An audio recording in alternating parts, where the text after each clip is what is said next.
So, welcome everyone, and thank you for being here. Tonight, an invitation has arrived, sealed, folded, and waiting to be opened. It will take us into the candlelit world of the year 1800, where every gown, every glance, and every dance carried a meaning of its own. Before we step into tonight's journey, I would be truly grateful if you could leave a like, write a small comment, or subscribe if you enjoy quiet journeys into the past. It helps this little channel reach more people who are looking for calm, historical accounts to fall asleep to. And now, let us open the invitation. The paper is small, carefully folded and sealed with wax. For a moment, you simply hold it in your hand. In the year 1800, an invitation is not only a message, it is a sign that your name, your family, your manners, and your place in society have all been quietly considered by someone else. You do not simply walk into a ball because you wish to go. You are invited. You are expected. And in a gentle but very real way, you are being observed before the evening has even begun. The seal is broken carefully, so the paper does not tear. Inside, the handwriting is neat and formal. It tells you where the ball will be held, on which evening, and by whose invitation you are to attend. There is no loud excitement in the room at first, only a pause. Because an invitation like this carries more than the promise of music and candlelight. It carries the possibility of being seen, perhaps by friends, perhaps by rivals, perhaps by a family hoping to notice whether you behave with grace, and perhaps, though no one says it aloud, by someone whose opinion matters to you more than it should. The house is still quiet around you. Somewhere nearby, a door closes softly. A servant passes through the hall. The morning light rests pale against the window, and the day ahead begins to arrange itself around a single thought. Tonight there will be a ball. Before the first carriage arrives, before the musicians tune their instruments, before the candles are lit in long rows across the room, there is much to prepare. Clothes must be chosen, gloves must be found, hair must be arranged, shoes must be checked, a gown must be examined in daylight, because candlelight can forgive many things, but society rarely does. For a woman in 1800, dressing for a ball is not only about beauty, it is about taste, modesty, rank, family expectations, and the delicate art of appearing effortless after hours of preparation. For a man, too, the evening will require care. His linen must be clean. His cravat must be tied well. His coat must sit properly on the shoulders. His shoes must be polished, because even small details can speak before he does. Nothing about the evening is truly casual. A ball is pleasure, yes, but it is also a stage, and everyone who enters the room becomes part of the performance. You place the invitation down on the table, but your eyes return to it once more. The name of the host, the address, the date, the quiet command hidden beneath polite words. You are invited. And now the day must begin. The invitation has not come by accident. In a world of formal visits, family calls, and careful introductions, a name reaches a hostess long before a person enters her room. Your family has been seen. Your parents have been received. Someone has spoken well enough of you for the door to open. This does not mean you are one of the highest people in the country.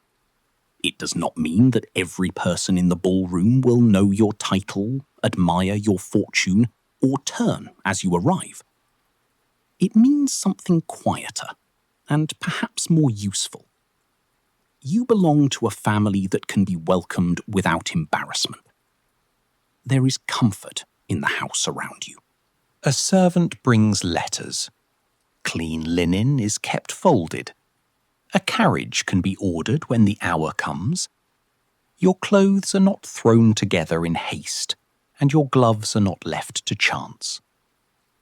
These things are not announced. They simply exist, like the polished wood of the table or the pale light falling over the carpet. To be invited is to be trusted, at least for one evening. A hostess must think of the room she is creating. She must consider who can speak to whom, who might dance, who might be left too long without a partner, who may bring grace, and who may bring difficulty. A guest list is not only a list of names. It is a delicate arrangement.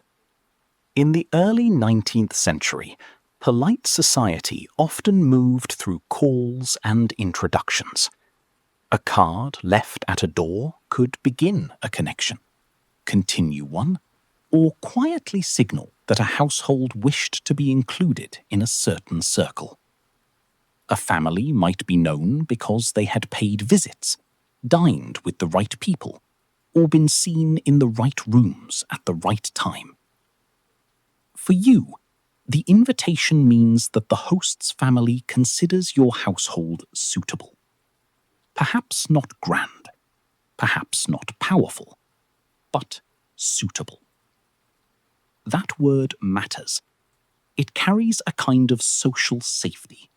It means that you may enter a room where music will play, where candles will burn, and where your behaviour will still be noticed.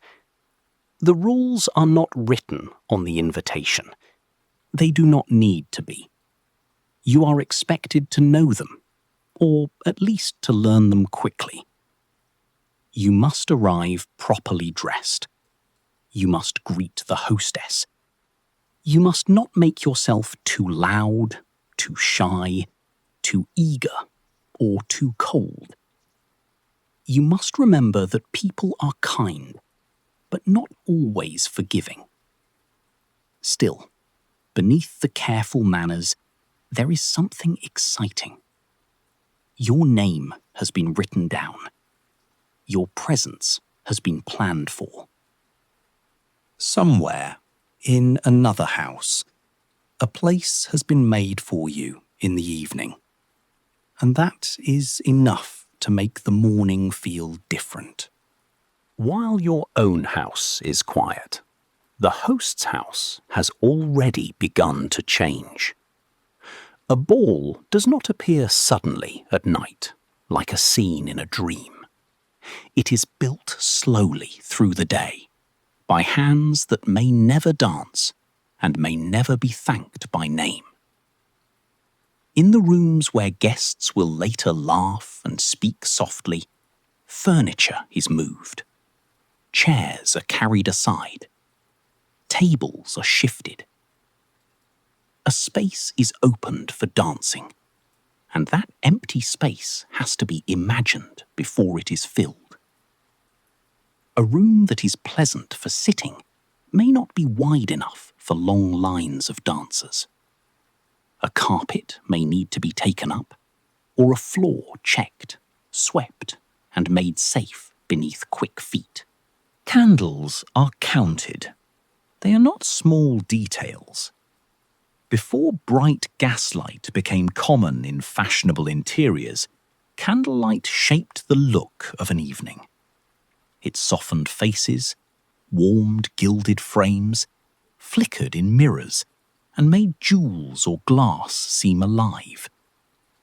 But candles were also practical things. They burned down. They smoked. They needed trimming.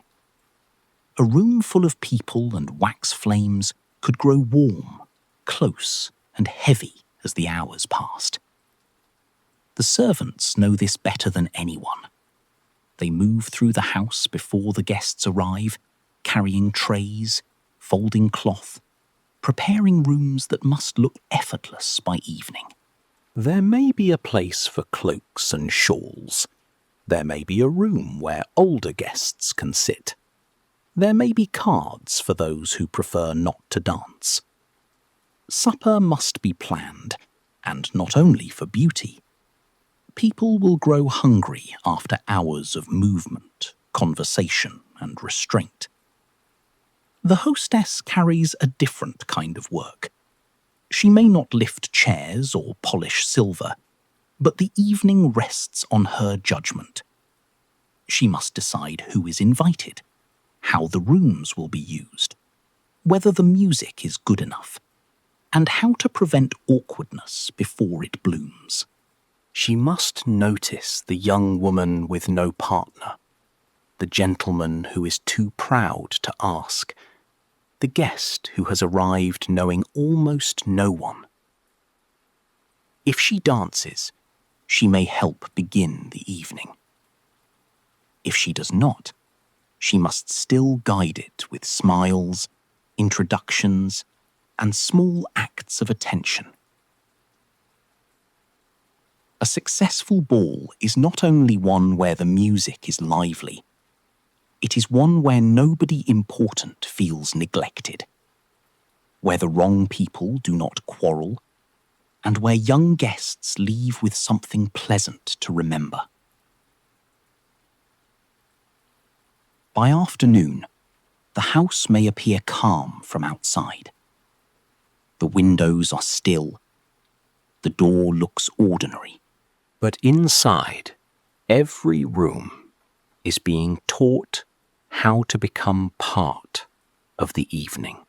In your own room, the day begins in a more personal way. Morning does not feel rushed at first. There is breakfast, perhaps a quiet exchange of ordinary words, perhaps a letter placed beside a cup. Yet beneath the usual habits of the house, everyone understands that the evening is waiting. A ball changes the shape of a day. It makes small choices important. You cannot dress too early, because fine clothes crease, hair loosens, and white fabric catches every mark. You cannot wait too long, because nothing about the evening should look hurried. Time must be spent carefully, then hidden carefully, so that when you arrive, you appear calm. The invitation is read again. Not because the words have changed, but because each reading seems to carry a new thought. The hour, the street, the name of the host, whether the house is large, whether the guests will be mostly familiar, whether someone you hope to see might also be invited. In a comfortable household, preparations begin quietly. Linen is checked, shoes are brought out, a shawl is unfolded, a ribbon is held against the light, then set aside, then considered again. A servant may be asked whether a hem is clean, whether a glove has been mended, whether the carriage has been ordered for the proper time. It is easy to imagine that wealth is loud, but here it is often quiet. It is a second pair of gloves, a fire in the room while hair is arranged, a box where ribbons are kept flat, a mirror good enough to show a mistake before strangers do, a maid who knows how to fasten a gown without pulling the fabric out of shape. The household may speak of practical things. What time should you leave? Will the road be crowded near the host's house? Is the weather damp? Will the gown need a warmer wrap? These questions sound ordinary, but they all belong to the same hidden worry. Once you enter the ballroom, you will be seen. No one says that too often. It would make the air too sharp. Instead, the family speaks of weather, carriages, ribbons, and whether the evening will be crowded. Still, every simple sentence carries the shape of expectation. By late morning, the house settles into a strange calm. Nothing dramatic has happened. No music has started. No candle has been lit for the ball. Yet the evening has already entered the rooms, gently changing the way people move, speak, and look at the clock. The gown is brought out in daylight. This is important because daylight is honest. It shows what candlelight will soften. A mark near the hem, a crushed ribbon, a seam that sits badly, a little yellowing in white fabric. All of these are easier to find before the evening begins. Around 1800, a fashionable woman's gown is not shaped like the wide, heavy dresses of earlier court life. The waist has risen high, just under the bust. The skirt falls more simply. The line is narrow and soft, inspired by ideas of classical Greece and Rome. To modernise, it may seem almost too simple for a grand evening, but that simplicity is part of the fashion. White muslin is especially admired. It suggests lightness, youth, refinement, and a kind of controlled delicacy. Yet it is not as innocent as it looks. Fine muslin may be expensive, especially when imported or beautifully worked. It must be washed carefully, stored carefully, and worn with the knowledge that pale fabric reveals almost everything. A simple white gown can therefore be a quiet display of means, not loud wealth, not heavy jewels. Something subtler, the ability to keep delicate cloth clean, to own the right layers beneath it, to have help dressing, and to appear fresh after many hours of preparation. The fabric is touched gently. It may be cotton muslin, light enough to move when you breathe. It may have embroidery near the hem or bodice, arranged so neatly that it seems part of the fabric itself. The best details do not shout. They invite a second look. The sleeves for evening are often short. The neckline is open compared with day dress, though it still belongs to a world of rules. The gown must be flattering, but not careless. Youth and elegance are admired, but so is control. A young woman must appear graceful, without seeming to announce that she knows she is being admired. This is one of the quiet difficulties of fashion in 1800.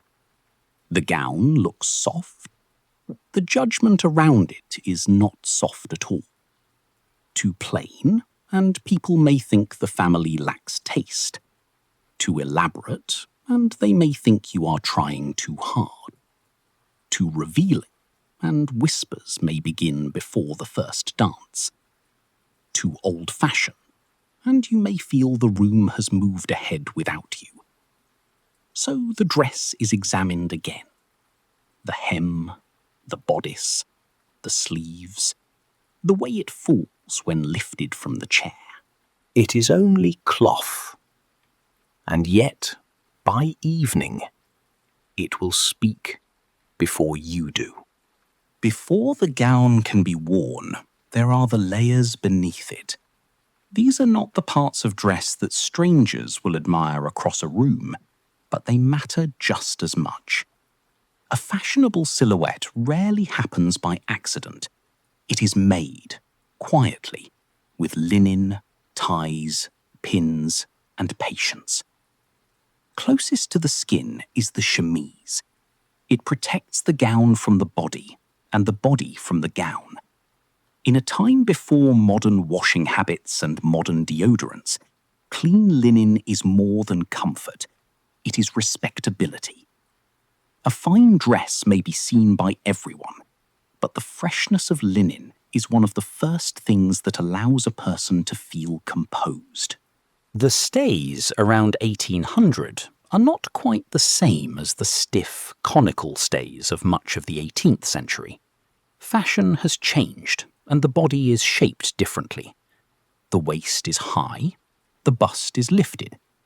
The aim is not a wide, courtly shape, but a long, soft line. Even a gown that seems loose and natural may depend on careful support underneath. This is one of the little truths that makes history more interesting than fantasy. The period loved the idea of natural grace, but natural grace often required construction. The body was not simply freed from fashion, it was guided into a new kind of fashionable form. Stockings are drawn on with care. They may be silk or fine cotton for someone of comfortable means. Garters hold them in place. Shoes are not meant for mud or rough pavements. They are made for indoor floors, for steps that are measured, for rooms where people notice whether a foot is placed neatly. A petticoat may be needed, but not the wide kind that belonged to earlier fashions. The layers are lighter now. Because many gowns are narrow and pale, what lies beneath must be smooth. A wrinkle can disturb the line. A dark shadow can show through. A misplaced ribbon can become visible in the wrong light. This is why dressing takes time. Not because every garment is complicated, but because each small decision affects the next. The chemise must sit well under the stays. The stays must not distort the gown. The petticoat must not bunch. The stockings must not sag. The shoes must be ready before the hem is settled. A maid may help with the fastenings. Her hands know where the fabric pulls, where the pins should go, how tightly something can be tied without making the evening uncomfortable. She may say little, but her work will appear later as ease. And that is the goal. Not to look arranged, but to look as though nothing needed arranging at all. Once the gown is chosen, the smaller things begin to matter. In truth, they have mattered all along. Around 1800, accessories are not afterthoughts. They are part of the language of appearance.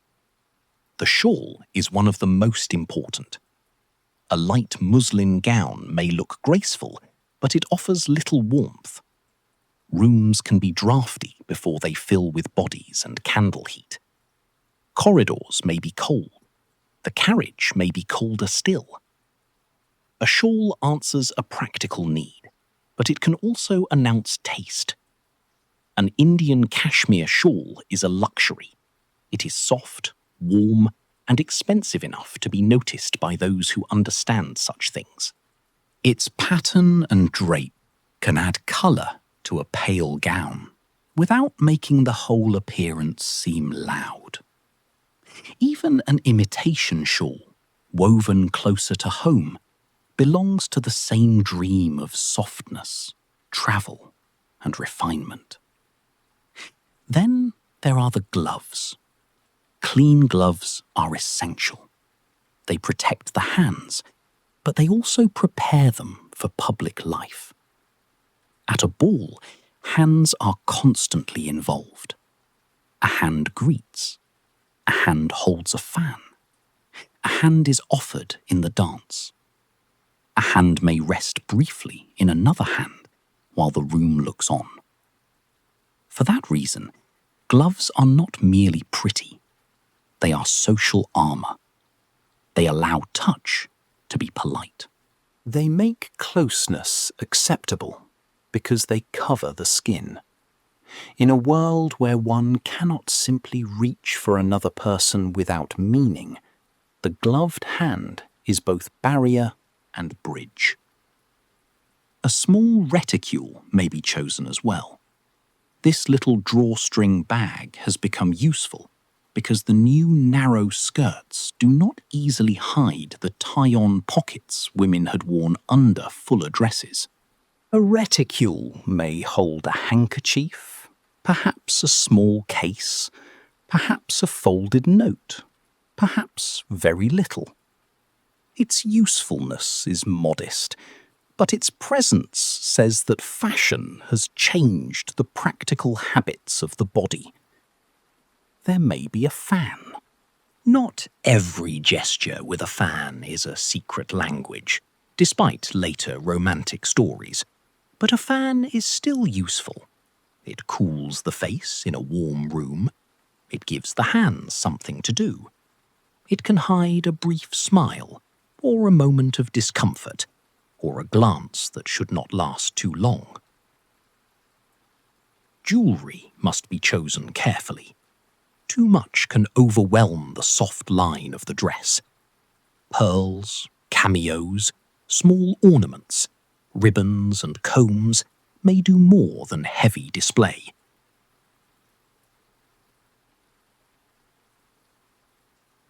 The goal is not to shine like a jewel case. The goal is to seem composed.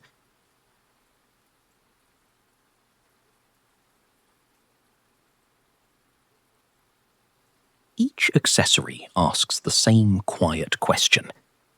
Will this make you appear elegant or merely eager?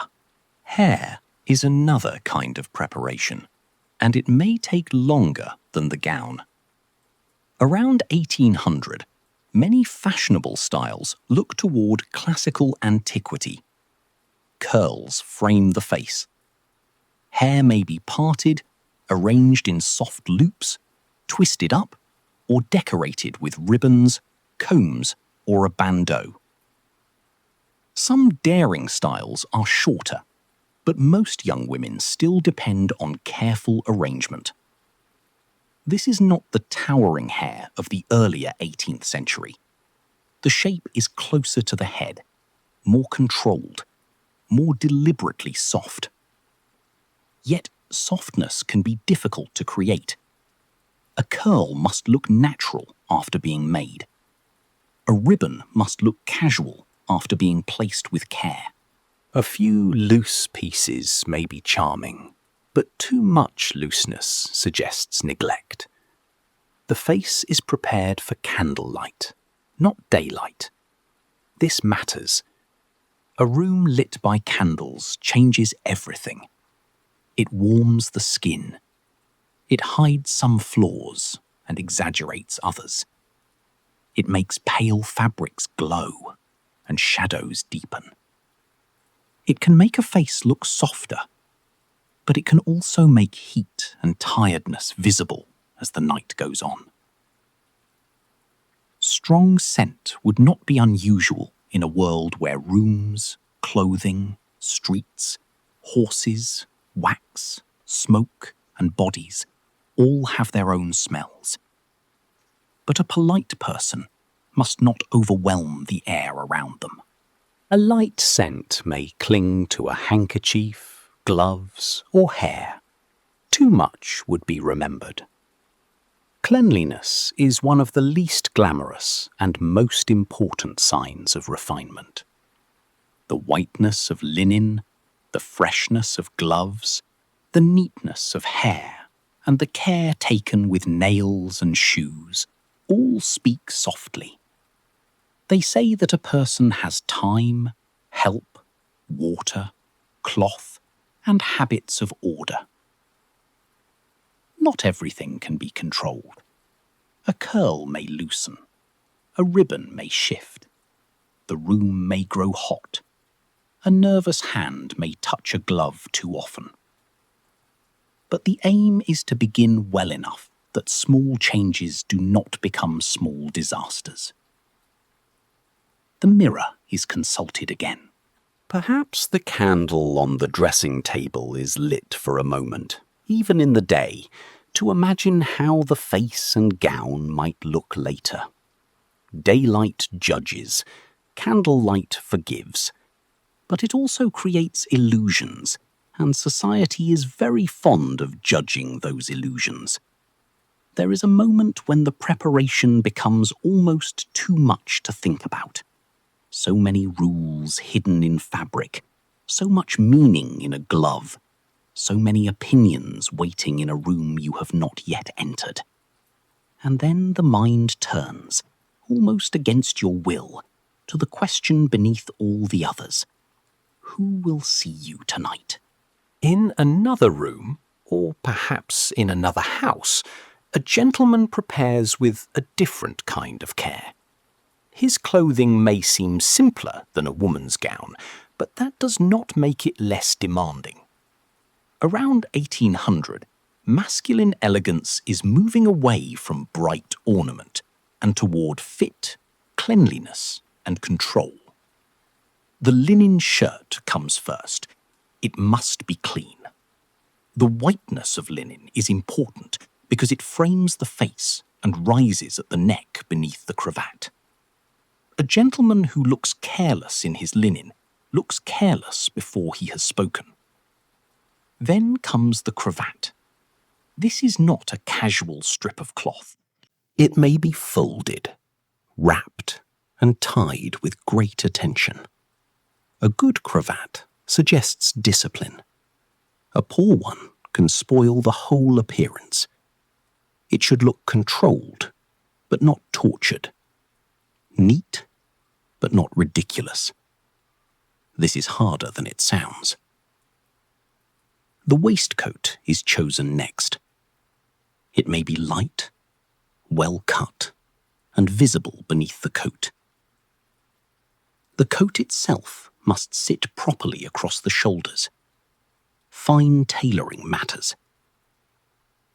The shape of the body is not created by jewels or colour, but by line. The sleeve, the collar, the lapel, the fall of the back. These are the places where taste can be seen by those who know how to look. Breeches are still appropriate in many formal settings, worn with stockings and shoes. Pantaloons are becoming fashionable in some circles, but not every ballroom accepts every change at the same time. Dress is never only about what is new. It is also about where you are, who is present, and how conservative the company may be. Boots and walking sticks may be fashionable outdoors, but they do not belong on a polished ballroom floor. A ball requires shoes suited to dancing, and shoes must be clean. A gentleman's feet may not be the first thing noticed, but they will be noticed if they are wrong. Hair may be worn naturally rather than powdered in the older style, depending on fashion and age. The world is changing. The heavily powdered aristocratic look of the old century has faded in many circles. A younger man may wish to appear modern, but not vain. This is the tension of male dress around 1800. A man must show care without seeming decorated. He must show taste without softness. He must be prepared to dance, speak, bow, escort, and be useful. The best-dressed gentleman is not the one who draws the most attention, but the one whose appearance leaves no easy opening for criticism. And like the woman who studies her gown in daylight, he knows that small details can speak before he does. As afternoon moves toward evening, the house grows quieter in a different way. The preparations are no longer scattered. They begin to gather around the hour of departure. A servant may ask whether the carriage should be brought at the planned time. A cloak is placed where it can be reached. The shawl is folded not too tightly. Gloves are kept clean until the last moment. The evening will begin late. A ball is not an afternoon visit. It belongs to the night. By the time you leave, the ordinary business of the day has ended. Shops are shutting. Fires are being tended. The outside air is cooling. In the room where you wait, everything feels brighter because the world beyond the windows is growing dark. There may be a light meal before leaving, because supper at the ball may come late. It would be unwise to arrive faint from hunger, and just as unwise to eat so much that dancing becomes unpleasant. Moderation is a word that follows you everywhere in polite society, even to the table. Family members may look you over with an attention that is meant to be loving but can feel like inspection. A mother may adjust a ribbon. A father may remind a son to be civil. An older sister may notice whether a glove fits smoothly. A brother may tease, then be told not to. No one says too much about romance. That would make the matter too visible. But people know why balls matter. They are places where families observe other families, where young people speak under the cover of music, where a dance can bring two people together long enough for interest to begin, but not long enough for privacy to become dangerous. The servants are part of the moment as well. They know the rhythms of the household. They know when something is important. A maid may carry a wrap. A footman may bring word that the carriage is ready. Someone opens a door, and the cool air enters the hall. The gown must be managed carefully while stepping outside. Shoes meant for a polished floor are not friends with damp stone. The shawl is drawn closer. The invitation may already be in the keeping of someone older or tucked safely away, but its presence is felt. A carriage waits. Its lamps are small against the dark. The horses shift. The door is opened. For a moment, the bright hallway behind you and the dark street ahead seem like two different worlds.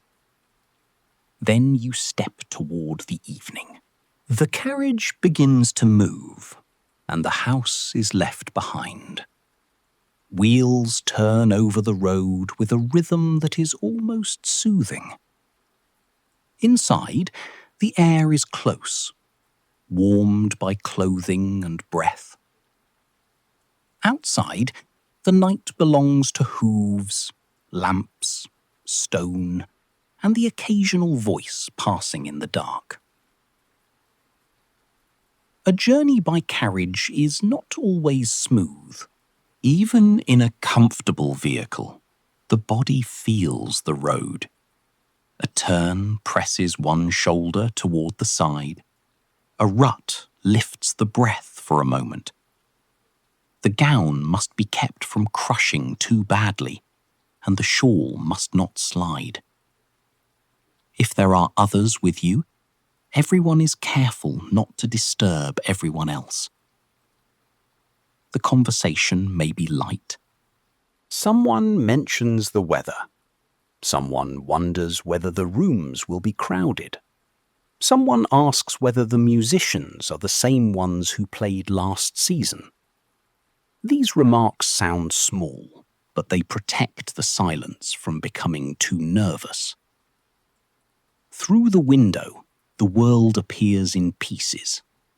A doorway, a lamp, a servant crossing before a house, the pale flash of another carriage. Perhaps as you draw closer to the host's street, there are more wheels, more horses, more movement in the dark. The ball has not begun for you, but the city seems already aware of it. A person of comfortable means does not walk across town in evening dress if it can be avoided. The carriage is protection from weather, dirt, cold, and the wrong kind of exposure. It preserves the gown, the shoes, the hair, the dignity of arrival. To arrive well is part of belonging. Still, the carriage also gives you time to think. That may not always be a comfort.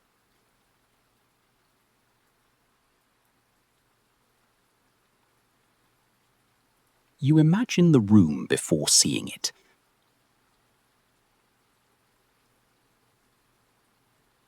You imagine the hostess. You imagine the first greeting. You imagine whether there will be many strangers, whether the first dance will begin quickly, whether you will be asked by someone suitable, or someone dull, or someone whose face you cannot quite forget. The lamps of the host's house appear at last. They seem warmer than the other lights, brighter, because they belong to the place you have been moving toward all day. Other carriages are there already, or arriving in turn. Doors open, cloaks shift, voices lower and rise in polite greeting. The horses slow, the carriage stops. For one moment, nobody moves. Then the door opens, and the noise of the evening reaches you for the first time. Arrival is not only arrival, it is the first public act of the evening. Before you dance, before you speak freely, before you can look around too long, you must enter properly. The steps may be lit. A servant receives you. Your cloak or wrap may be taken, though a shawl might remain with you until the room grows warm enough. The hall smells faintly of wax, cloth, cold air, and many people arriving in their best things. Voices move through the house, softened by walls and distance. The hostess must be greeted. This is not a detail to forget. In a private ball, she is the person who has allowed the evening to happen. Her house, her list, her judgment, and her labour have made the room possible. Even if servants prepared nearly everything by hand, the social responsibility belongs to her. You do not rush past her toward the music. You do not behave as if the ball exists only for your pleasure. You make your greeting. You thank her. You allow yourself to be seen as polite before you are seen as charming. Introductions matter. If there are strangers present, someone must connect names properly. A person may be admired from across the room, but conversation usually needs a bridge. That bridge may be a mutual friend, a relative, the hostess, or someone older who understands how to move people through society without making the movement seem forced. In polite life, being introduced is not merely learning a name, it is permission to speak. It protects everyone from the awkwardness of unwanted familiarity. It also reminds each person that private interest must pass through public form. You may notice in the first few minutes that the ballroom is not only beautiful, it is organised. Older guests stand or sit where they can see. Young people gather near the promise of dancing. Married women speak together. Gentlemen move carefully, measuring the room, deciding whom they know well enough to approach. Some people are immediately at ease. Others perform ease very well. This is not quite the same thing. The hostess smiles. She may say she is pleased you could come. The words are simple, but they complete the first step. You have arrived. You have been received. Your name has crossed from paper into the room. Beyond her, candles burn in long reflections. Music is beginning to gather itself. The evening, which has been imagined all day, is now real. The ballroom is warmer than the hall. At first, the warmth is pleasant. After the cold outside, the light seems to open around you like a soft golden cloud. Candles stand in sconces and branches. Mirrors catch them and multiply them, so the room appears brighter than the number of flames should allow. The floor has been cleared for dancing. Chairs line the edges. This is important because not everyone will dance all the time. Some will sit by choice, some because of age, some because of fatigue, and some because nobody has asked them at that moment. A ballroom has its centre and its edges, and both are watched. The musicians may be placed where they can be heard but not interrupted. Violins, perhaps a flute, perhaps other instruments, prepare the shape of the night. Music at a ball is not merely background. It organises bodies. It tells people when to move, when to pause, when to bow, and when to return to their places. The room is full of details that become more interesting if you listen carefully. Silk whispers when someone turns. A fan opens. A shoe touches the floor. A man clears his throat before asking for a dance. A mother lowers her voice, but not so much that a daughter cannot hear. A servant passes near a doorway, almost invisible unless something is needed. There may be flowers, though not necessarily the overflowing fantasy of modern films. There may be greenery, polished wood, silver, glass, and enough candles to make the evening feel generous. The true luxury is not only decoration, it is space, warmth, time, music, and the ability to gather people together without appearing to strain. The air changes as more guests arrive. At first it is cool near the doors and warmer near the lights. Later, the room will hold breath, perfume, wax smoke, heated fabric, and the faint human tiredness of people trying to remain graceful long after the sensible hour for sleep. For now, everything still feels fresh. The gowns are uncreased, the gloves are clean, the cravats are crisp, the smiles are ready. The evening has not yet tested anyone. You look across the room, but not too openly. There are familiar faces, and faces you have only half seen before. There are people you are glad to see, and people whose notice you would rather avoid. And perhaps, among them, there is one person whose presence changes the room before a word is spoken.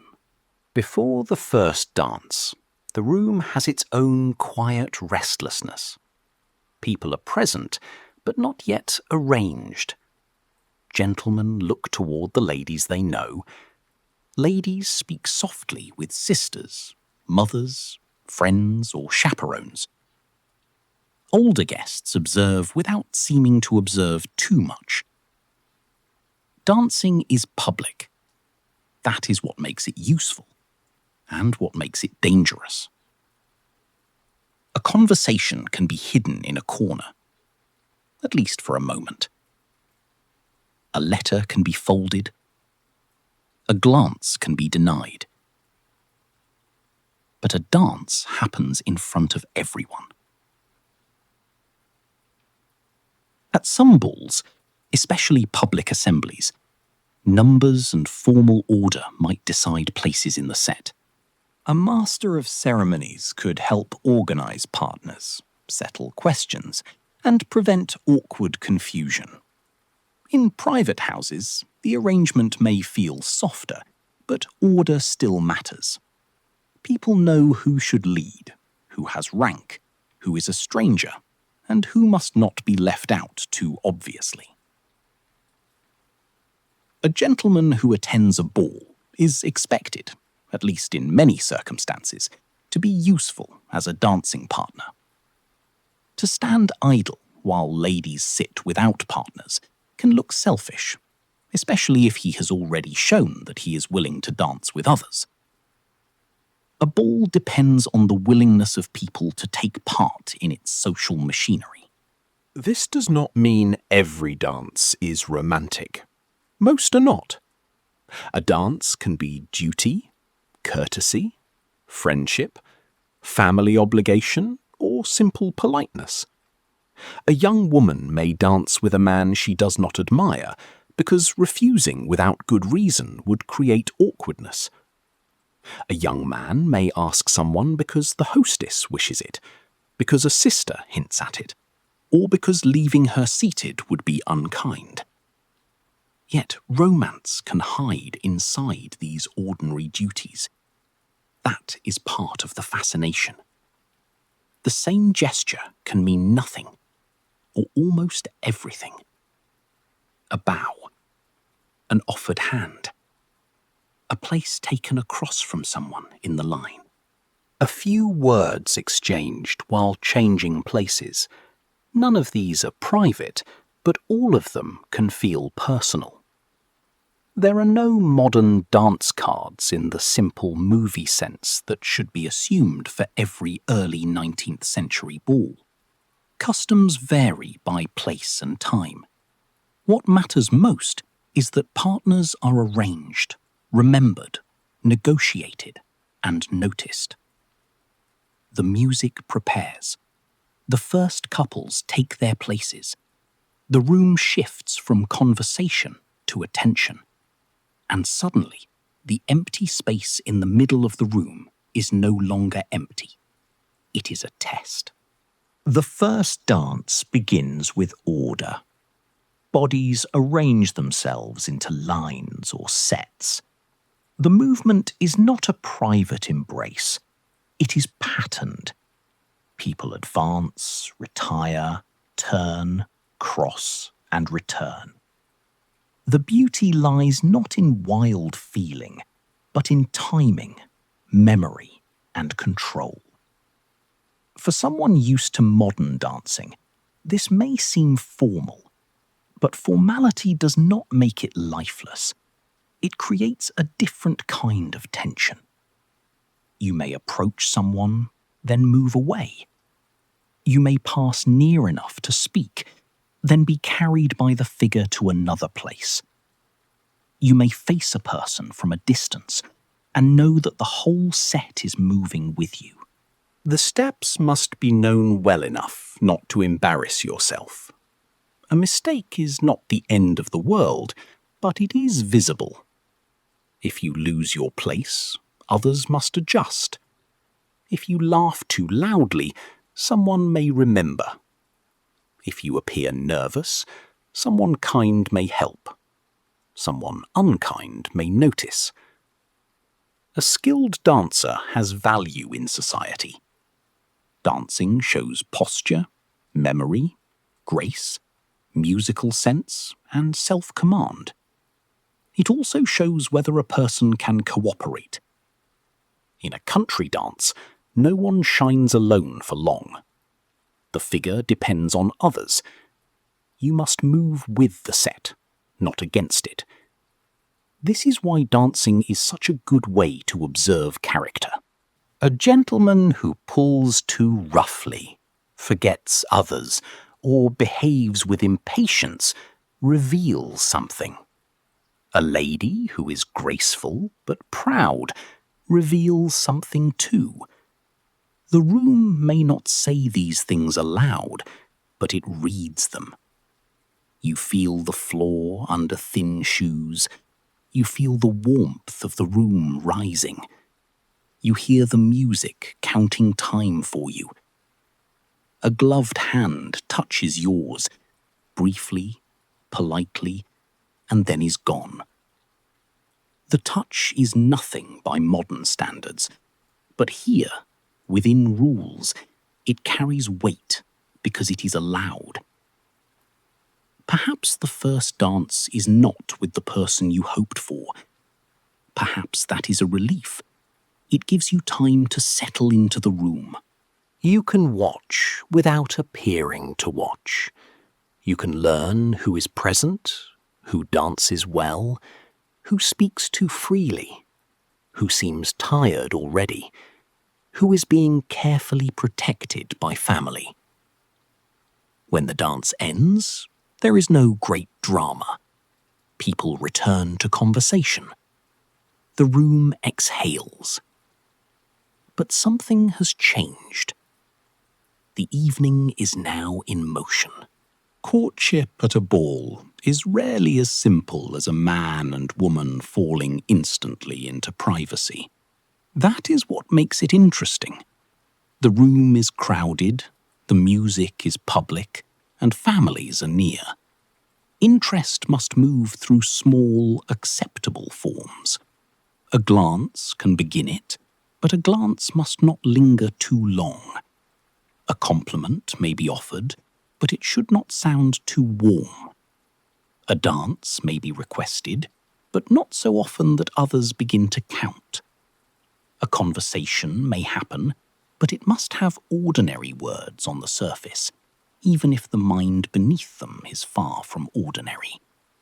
This is a world where people learn to speak in layers. You may talk of the music while thinking of the person listening. You may mention the heat of the room because it is safer than saying your heart is beating too quickly. You may smile at a harmless remark and know, somehow, that the smile has not been harmless at all. Marriage in polite society is not only a matter of private feeling.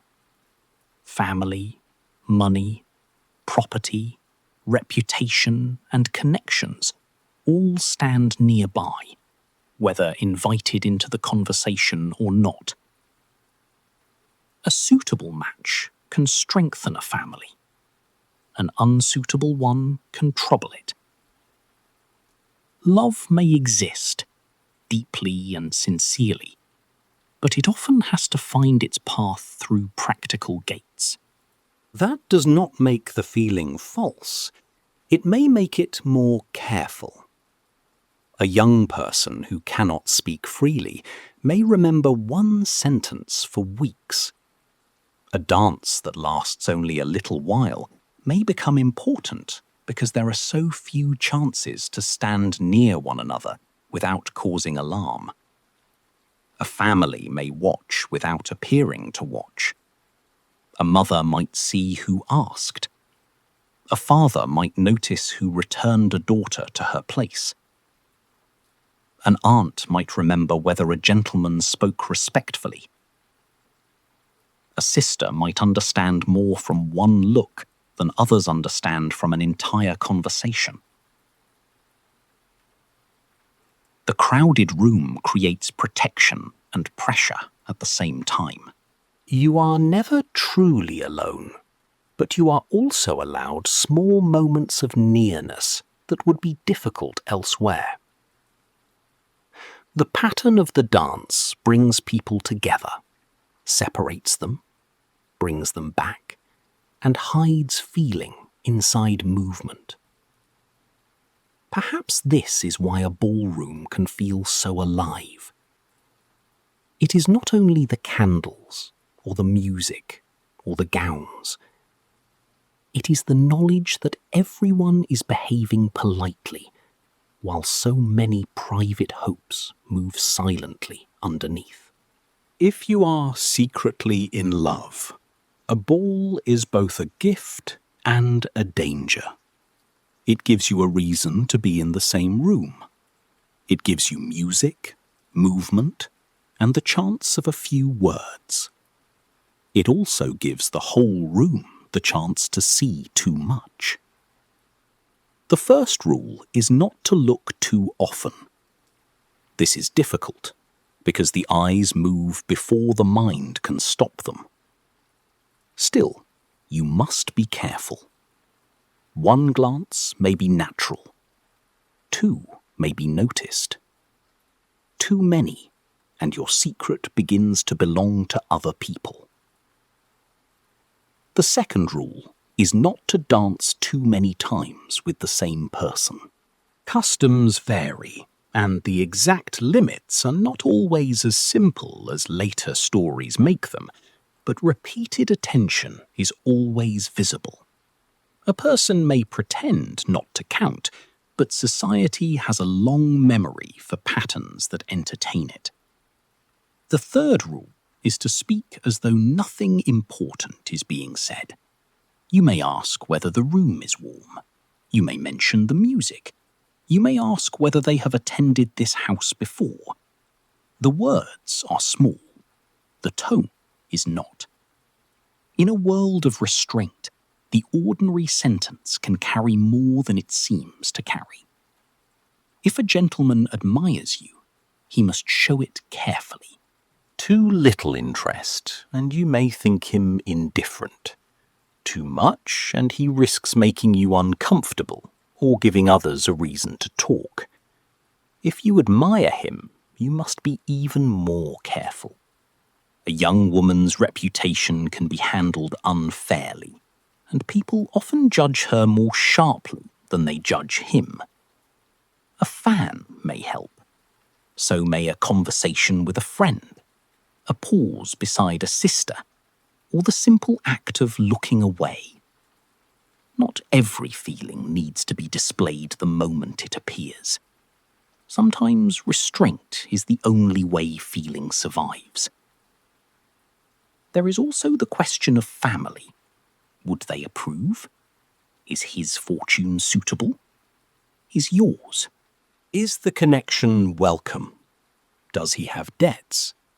Does his family have hopes elsewhere? Does your family think your heart should be guided by prudence before affection? None of these questions sound romantic.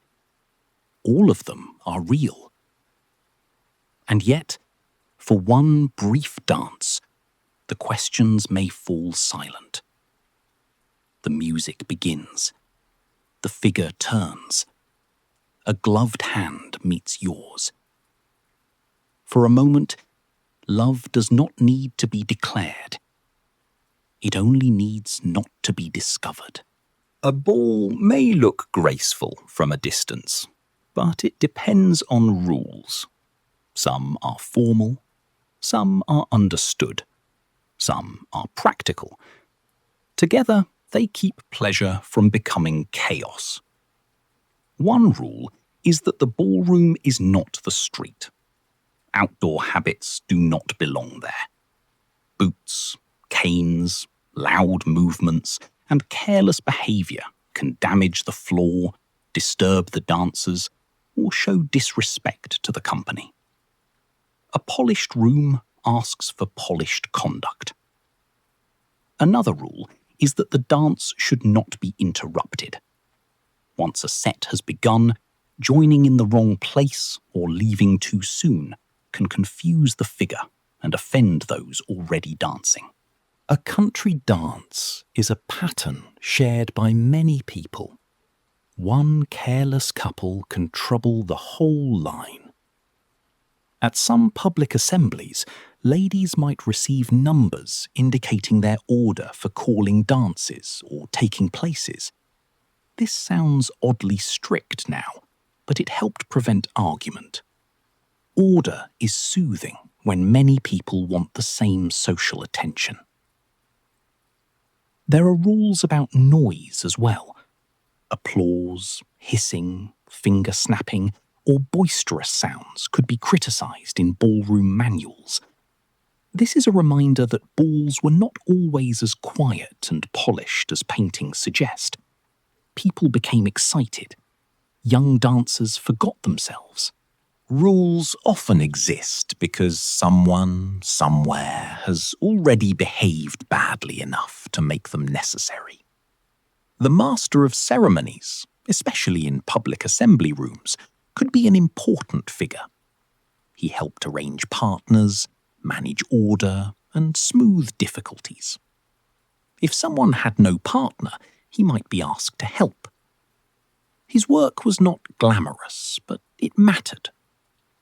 Without some form of guidance, a room full of pride, shyness, rank, and expectation could become uncomfortable very quickly.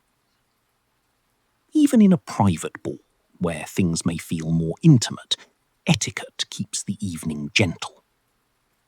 The hostess watches for neglected guests. Gentlemen are expected not to leave ladies sitting too long. Young people are expected not to vanish into private corners. Conversation should be lively, but not loud. Attention should be kind, but not too pointed.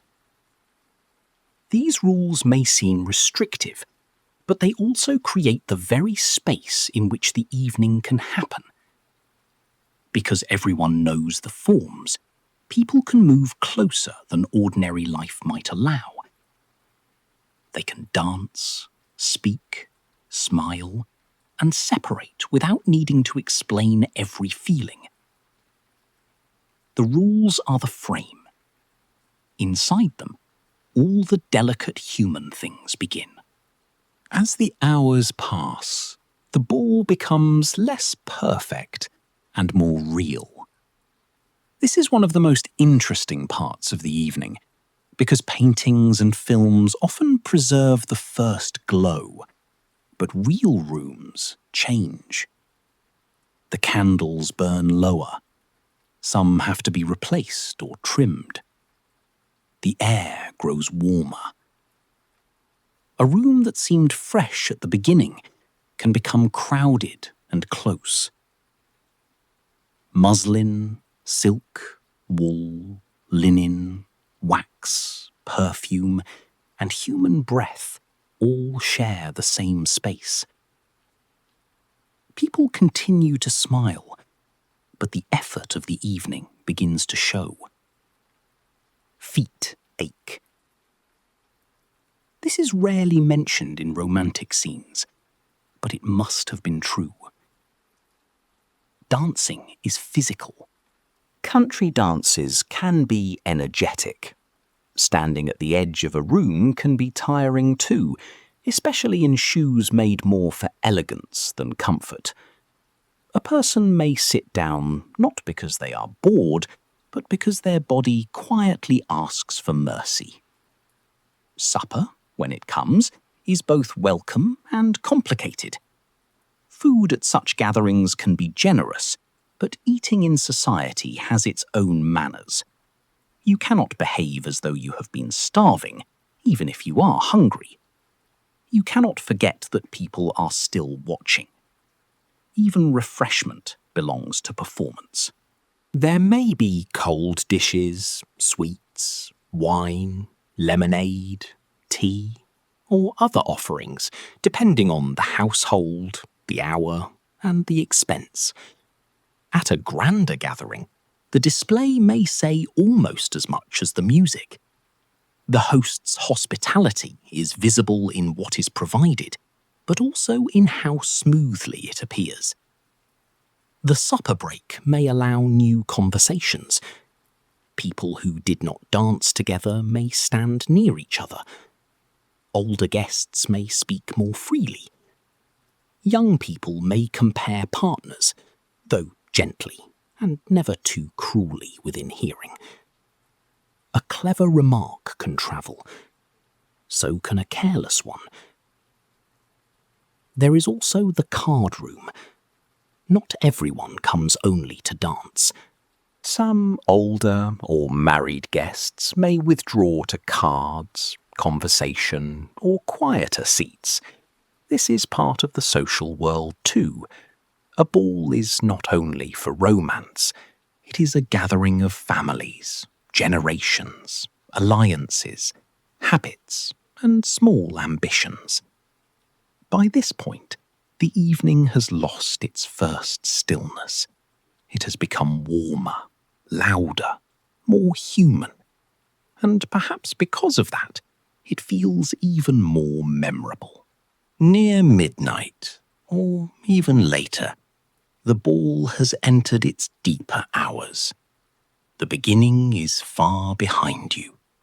The careful arrival, the first greeting, the first nervous look across the room. All of it now feels like part of another day. Some guests seem more alive as the night grows older. Their faces are brighter. Their voices move more easily. Others are fading quietly, holding fans a little lower, sitting longer than before, answering with softer smiles. The room contains both excitement and fatigue. This is when small truths appear. A person who was polished at first may become irritable when tired. A shy person may grow warmer after 2 good dances. A proud person may reveal kindness by helping someone find a partner. A charming person may reveal selfishness by avoiding any dance that is not flattering. Balls are useful because they last long enough for manners to be tested. Anyone can behave well for 5 minutes. It is harder to remain considerate through heat, hunger, noise, disappointment, and sore feet. If the person you care about is there, the late hours can feel sharper. Perhaps you have danced once. Perhaps not. Perhaps you have spoken only briefly, and the words were too ordinary to satisfy you. Perhaps someone else has danced with them, and you have had to look away as though nothing in the room has changed. There may be another chance, or there may not. That uncertainty is part of the evening's hold over you. A ball offers possibilities, but it does not promise to complete them. It lets feeling begin, then sends everyone home to wonder what it meant. The music continues. The set forms again. Some guests know the steps well enough to move almost without thought. Others watch carefully, counting silently, hoping not to fail. The floor has seen graceful turns, small mistakes, polite rescues, and perhaps a few moments that will be remembered long after the tune is forgotten. Candlelight is kinder now, because everyone is a little tired. It softens the flushed face and the loosened curl. It makes the room seem suspended outside ordinary time. And still, beneath the music, the question remains. When this evening is over, what will people remember? A ball does not end all at once. It begins to loosen. One family sends for a carriage, then another. A shawl is found, a cloak is brought. Someone searches for a glove. Someone says farewell to the hostess with more gratitude than energy. The room that once seemed impossibly bright now looks changed. The candles are lower. The floor shows signs of many feet. Chairs are no longer perfectly placed. The air is warm and tired. The musicians may continue a little longer, but even the music seems to know that the night is thinning. Goodbyes have their own etiquette. You thank the hostess. You do not speak as though the evening has been a burden, even if you are exhausted. You may say it has been a delightful evening. You may mean it. You may also mean that your feet hurt, your head is full, and you cannot yet understand everything that happened. If there was a moment you will remember, you carry it carefully. Not in your hand, like the invitation, but somewhere quieter. A look during a dance, a sentence near supper, the feeling of standing beside someone while pretending to notice the music. These things are small enough to be denied and large enough to disturb sleep. Outside, the air feels colder than before. It touches the face with relief. The carriage lamps wait in the dark. Horses breathe white into the night if the weather is cold enough. The street, which seemed ordinary before, now feels like the border between two worlds. Inside the carriage, the body finally admits its tiredness. The gown settles. The gloves are no longer perfectly smooth. A curl has loosened. The shawl is drawn close. Someone may speak at once, eager to discuss the evening. Someone else may be quiet, not because there is nothing to say, but because there is too much. The house of the host fades behind you. Its windows still glow, but more softly now. Other carriages move away in different directions, carrying other versions of the same night. Every guest leaves with a private account, and no two accounts are exactly the same. The invitation brought you there. The evening has sent you away changed. Only slightly, perhaps, but enough. And sometimes slight changes are the ones people remember longest. The morning after a ball is quieter than ordinary morning. The house seems to know that the night has been long. Light enters softly through the windows, touching the same rooms where only yesterday the invitation lay like a promise. Now there are traces, gloves set aside, shoes that need attention, A shawl folded with less care than before. A gown that must be aired, brushed, or examined for small marks near the hem. The beautiful clothes of the night become practical objects again, handled by daylight. Daylight is different after a ball. It removes the glow from everything. The candlelit room becomes memory. The music becomes a tune you cannot quite hold. The faces become impressions. The things that seemed clear at midnight become uncertain by breakfast. Was the compliment meant kindly or only politely? Did the glance last longer than it should? Or did you imagine it because you wanted to? Was the second dance important? Did your family notice? Did anyone else? These questions are part of the morning. They may be asked openly, or only carried inside. A mother might mention who danced with whom. A sister might smile too knowingly. A father might say nothing at all, which can sometimes feel more alarming than speech. News travels after a ball. Not always scandalous news, sometimes only gentle talk. Who looked well, who danced beautifully, who seemed tired, who was attentive, who disappointed, who may be invited elsewhere.